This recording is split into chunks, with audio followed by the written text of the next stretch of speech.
ధ్యానం అంటే ఏమిటి అని ప్రజలు ఆశ్చర్యపోతుంటారు. Oxford Dictionary says meditation is all about focusing your mind on one thought.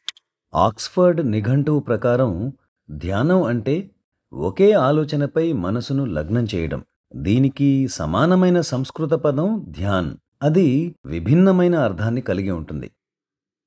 It has nothing to do with focusing your mind on a thought, but to transcend the mind itself by using the mind, by using the heart. So there is no question of focus. Though we develop ability to focus, though we develop the ability to discriminate right from wrong, cause versus effect, what is moral, మంచి చెడుల విచక్షణ జ్ఞానాన్ని, కారణానికి ప్రభావానికి గల సంబంధాన్ని, ఏది చట్టపరంగా తప్పో, నైతికంగా ఒప్పో ఇలాంటివి జీవితంలో ఎన్నో సందర్భాలలో మనం చట్టపరంగా తప్పైనప్పటికీ నైతిక పరంగా అది ఖచ్చితంగా ఒప్పు అయి ఉండవచ్చు.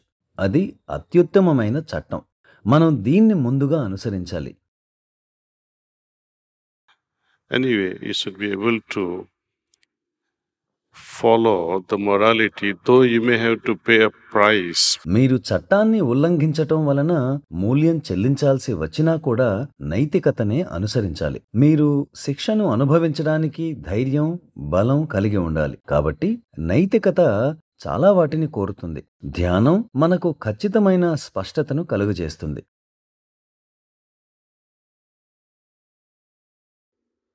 All law students,